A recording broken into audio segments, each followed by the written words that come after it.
जिंदगी में हर कोई सक्सेस बनना चाहता है, लेकिन कोई भी व्यक्ति तब तक अपनी मनचाही जिंदगी नहीं जी सकता है जब तक वो उसके लिए कुछ सैक्रिफाइस नहीं करता है और अपनी कंफर्ट जोन से बाहर नहीं निकलता है। एक गरीब लड़का था, उसको 2 वक्त का खाना बड़े मुश्किल से मिलता था। वो कहीं ना कहीं से खाना इकट्ठा करता था, परंतु हर रोज उसका खाना गायब हो जाता था। एक दिन वो छुप के बैठा और देखा कि एक चूहा उसका खाना चुराता है। तो उसने उस चूहे को पकड़ा और उससे पूछा कि तुझे पता है मैं कितना गरीब हूँ, फिर भी तू मेरा खाना क्यों चुराता है? अगर तुम्हें चुराना ही है तो किसी अमीर का क्यों नहीं चुराता? तो वो चूहा बोला कि तेरी किस्मत में जितना लिखा है उतना ही तुझे मिलेगा। भले ही तू कितनी भी कोशिश कर ले, उससे ज़्यादा तुमको नहीं मिल सकता। चाहे तू कितना भी इकट्ठा कर ले, उसे अपने पास नहीं रख सकता। ये जानकर लड़के को बहुत दुख हुआ। तो उस लड़के ने कहा कि मेरी किस्मत में क्या लिखा है वो मुझे कैसे पता चलेगा? तो चूहे ने कहा, ये जानने के लिए तुम्हें भगवान बुद्ध के पास जाना पड़ेगा। वही बता सकते हैं कि तेरी किस्मत में क्या लिखा है। इसीलिए वो लड़का भगवान बुद्ध से मिलने निकल पड़ा। चलते चलते बहुत रात हो गई थी, इसीलिए रास्ते में उसने एक हवेली देखी और उस हवेली की मालिक से एक रात रहने के लिए इजाज़त मांगी और उसे इजाज़त मिल भी गई। हवेली वालों ने लड़के से पूछा कि वो इतनी रात को कहाँ जा रहा है। तो उस लड़के ने कहा, मैं भगवान बुद्ध से मिलने जा रहा हूँ, अपनी किस्मत के बारे में पूछने के लिए। तो हवेली वाले ने कहा, क्या तुम भगवान बुद्ध से हमारा भी एक सवाल पूछोगे?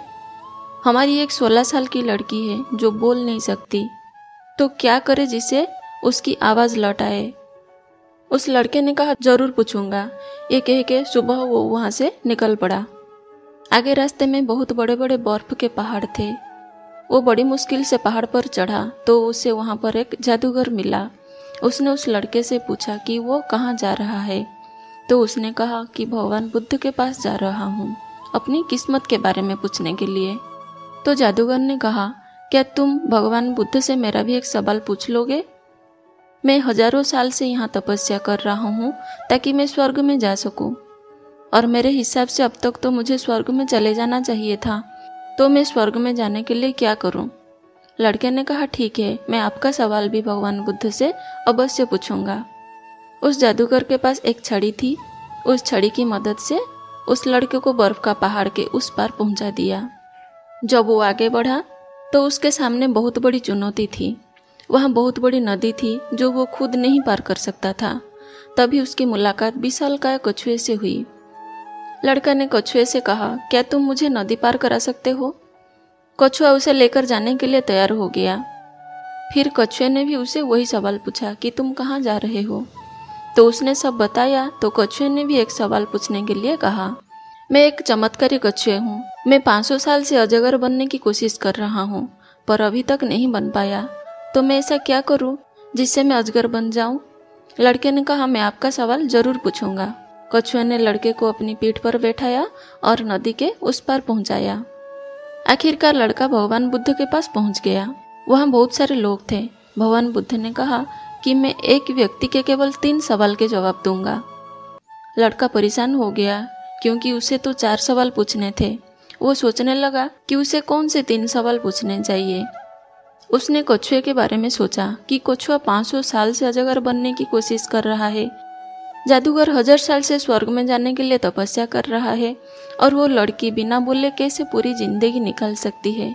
फिर खुद के बारे में सोचा कि मैं तो सिर्फ गरीब हूँ, मैं तो मांग कर भी अपनी जिंदगी गुजार सकता हूँ, पर कछुआ, जादूगर और वो लड़की की परेशानियाँ तो मेरी परेशानी से बहुत बड़ी है।